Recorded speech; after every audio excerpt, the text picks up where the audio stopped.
setuju bahwa yang paling penting bukan soal infrastruktur dulu atau SDM dulu. Yang paling penting dari ini adalah kemampuan membaca skala prioritas.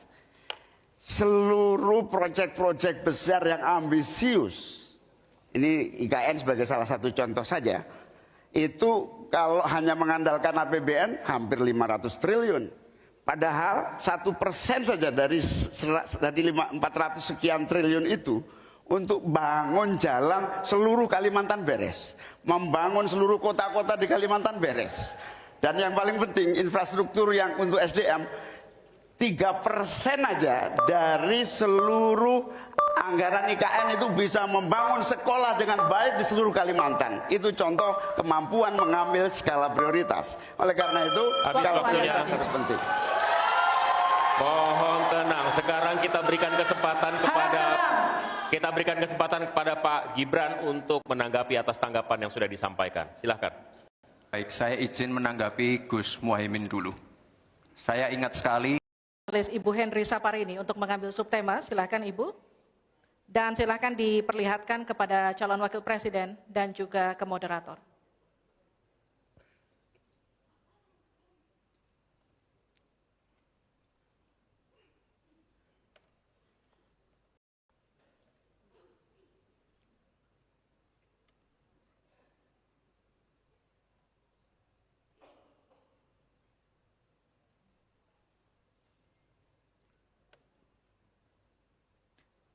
Keuangan, pajak, dan tata kelola APBN, APBD. Baik, untuk selanjutnya Pak Hieronymus Rowa, kami mohonkan untuk mengambil undian untuk mengetahui huruf apa yang akan muncul.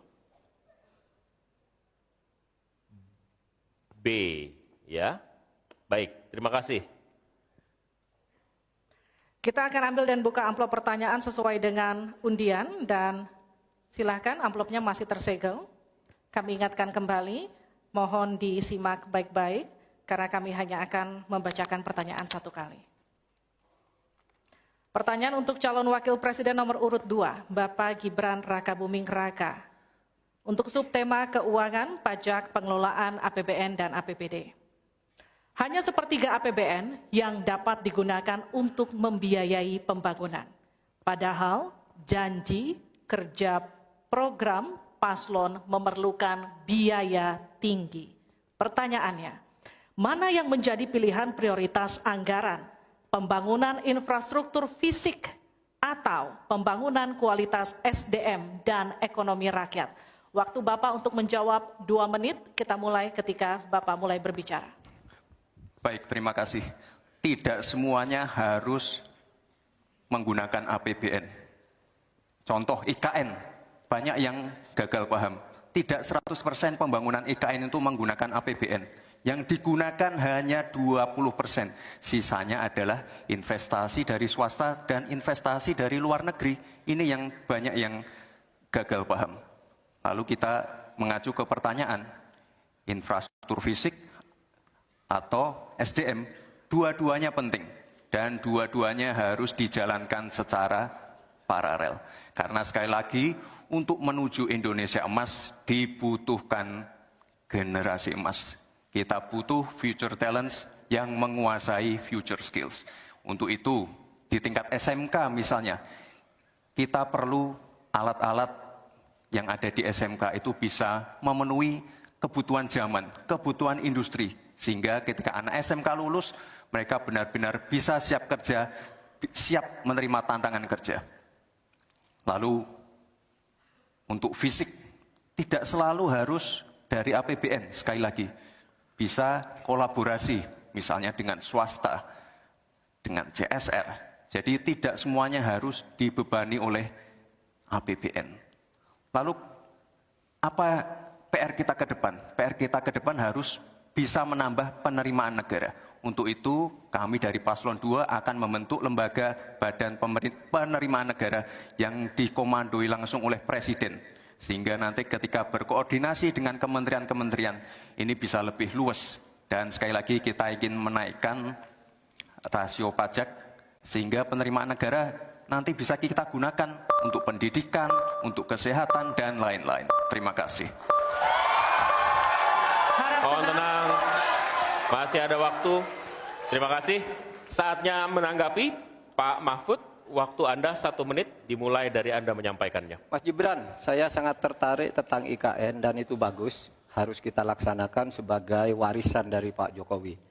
Tapi tadi saya tergelitik anggaran untuk IKN itu hanya 20% dari APBN dan sisanya dari investor. Sejauh yang kita baca, sampai sekarang belum ada satupun investor yang masuk ke sana. Coba kalau ada sebutkan misalnya 2 atau 1 gitu, investor mana yang sudah masuk ke sana. Yang saya dengar justru ada ratusan ribu hektar tanah sudah dikuasai oleh pengusaha-pengusaha tertentu sekarang ini. Nah, saya setuju ke depannya itu agar mengundang investor, IKN harus diteruskan tetapi pendanaannya harus sesuai dengan tujuan semula, bahwa itu sebenarnya mengundang investor. Tapi sekarang ini yang sudah jadi itu semuanya dari APBN. Sehingga memang diperlukan langkah-langkah perbaikan agar warisan baik Presiden Jokowi ini bisa kita lanjutkan. Terima kasih, selesai. Baik. Terima kasih. Kita masih lanjut. Mohon tenang. Selanjutnya giliran calon wakil presiden nomor urut 1 Bapak Muhaimin Iskandar untuk memberi waktu Anda 1 menit. Kita mulai ketika Anda mulai berbicara. Mohon tenang dulu. Iya. Saya baru tahu kalau boleh di sini juga. Supaya lebih dekat sama panelis. Bisa mulai. Jadi, saya setuju bahwa yang paling penting bukan soal infrastruktur dulu atau SDM dulu. Yang paling penting dari ini adalah kemampuan membaca skala prioritas. Seluruh proyek-proyek besar yang ambisius, ini IKN sebagai salah satu contoh saja, itu kalau hanya mengandalkan APBN hampir 500 triliun. Padahal 1% saja dari 400 sekian triliun itu untuk bangun jalan seluruh Kalimantan beres. Membangun seluruh kota-kota di Kalimantan beres. Dan yang paling penting infrastruktur yang untuk SDM 3% aja dari seluruh anggaran IKN itu bisa membangun sekolah dengan baik di seluruh Kalimantan. Itu contoh kemampuan mengambil skala prioritas. Oleh karena itu skala prioritas sangat penting. Mohon tenang. Sekarang kita berikan kesempatan kepada Pak Gibran untuk menanggapi atas tanggapan yang sudah disampaikan. Silakan. Baik, saya izin menanggapi Gus Muhaimin dulu. Saya ingat sekali Gus Muhaimin dulu sempat ikut meresmikan dan potong tumpeng di IKN. Ini gimana? Ini nggak konsisten.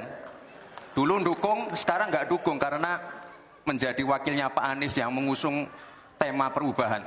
Sekali lagi Gus, mohon maaf, IKN ini bukan hanya membangun bangunan pemerintah, tapi juga sebagai simbol pemerataan pembangunan di Indonesia, sebagai simbol transformasi pembangunan di Indonesia. Dan untuk menanggapi Prof. Mahfud, Prof, mungkin nanti setelah dari debat bisa di Google, sudah banyak yang masuk. Mayapada, Agung Sedayu. Dan nanti akan tambah lagi mungkin setelah Pilpres, karena mereka akan pasti akan wait and see melihat stabilitas politik di Indonesia. Terima kasih, Prof. Baik, silakan berikan apresiasi dan aplaus dulu deh. Biar semangat semua. 1, 2, 3 pendukung-pendukungnya silakan bersemangat memberikan apresiasi.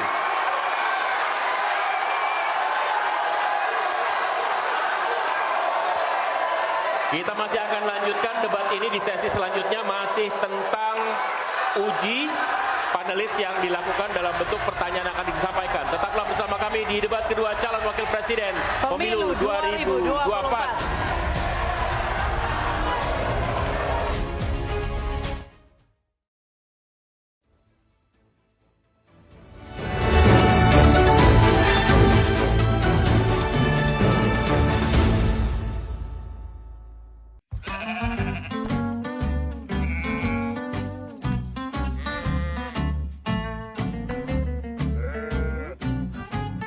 Kenali luar dalam. LA Lights. Let's do it. Perlu informasi kamu hanya di channel YouTube Liputan 6 SCTV. Jangan lupa subscribe, like, comment, dan share. ada black campaign, intinya waktu Pak Ganjar dan Pak Mahfud terpilih nantinya tidak ada bansos lagi. Ini tanggapan Pak Ganjar seperti apa? Iya, saya nggak tahu itu yang ngomong siapa ya, karena cerita bansos itu cerita regulasi, cerita anggaran yang selalu ditetapkan oleh pemerintah dan DPR. Jadi cerita-cerita itu sebenarnya gimmick-gimmick yang diberikan untuk menakut-nakuti, dan sekarang masyarakat bisa tahu. Saya terima kasih. Kemensos membantu, pendidikan membantu, Kementerian Keuangan mengusulkan, DPR menyetujui. Itu kewajiban negara kok, kewajiban negara. Justru yang sudah bagus, sudah jalan, rakyat mendapatkan itu, kita mudahkan mereka dan tepat sasaran. Kan komplain mereka kemarin, kenapa yang dapat si A kok si B nggak dapat. Nah itulah yang kita bereskan. Maka KTP Sakti yang saya dorong itu untuk memudahkan itu, dan turunannya nanti adalah data kependudukan yang profil penduduknya itu bisa kita ambil, kita pecah ke sektor. Oh petani butuh dapat pupuk, sampai KTP aja. Dapat pupuk tapi maaf mereka masuk kategori miskin, oh dia dapat bansos, maka dia dapat pupuk, dia dapat bansos. Oh ada anaknya yang sekolah, dia dapat kartu Indonesia Pintarnya ya. Oh terus kemudian dia dapat jaminan kesehatan atau Indonesia Sehat. Cukup satu aja tapi profilnya banyak, sehingga ceritanya KTP Sakti itu adalah cerita data. Debat kedua Capres-Cawapres 2024, tensi yang makin meningkat.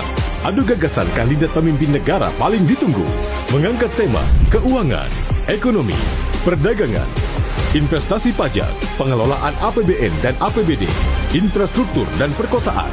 Saksikan debat kedua Capres-Cawapres 2024, Jumat 22 Desember pukul 18 waktu Indonesia Barat, live di SCTV.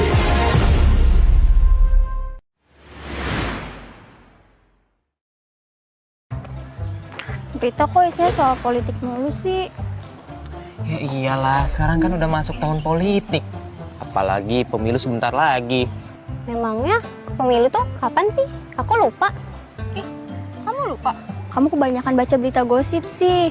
Pemilu itu nanti tanggal 14 Februari 2024. Beberapa bulan lagi kok. Tuh Nat, inget ya, jangan malu-maluin generasi Z lah. Apalagi pemilu 2024 nanti, kita bakal nyoblos untuk pertama kalinya. Inget tuh. Maaf. Ngomong-ngomong, pemilu 2024 nanti, kamu mau nyoblos siapa, Nat? Nggak tahu nih, aku nyoblos apa enggak ya? Jangan gitu. Kamu punya hak suara buat milih loh. Emangnya suara aku berpengaruh apa? Suara pemilih pemula kayak kita ini banyak berpengaruh loh. Nah, makanya kamu jangan golput. Setidaknya kita ikut berpartisipasi dalam pemilu 2024 nanti. Apalagi pilihan kita ini menentukan masa depan bangsa loh. Nah, lagi pula kalau kamu mau ikut berpartisipasi dalam pemilu, itu gampang banget loh. Oke, aku nggak bakal golput nih. Anak muda membangun bangsa, nggak milih, nggak keren. Untuk Indonesia. Sudah tahu informasi terbaru belum? Kalau belum, langsung cek YouTube Liputan 6 SCTV. Jangan lupa subscribe, komen, like, dan juga share.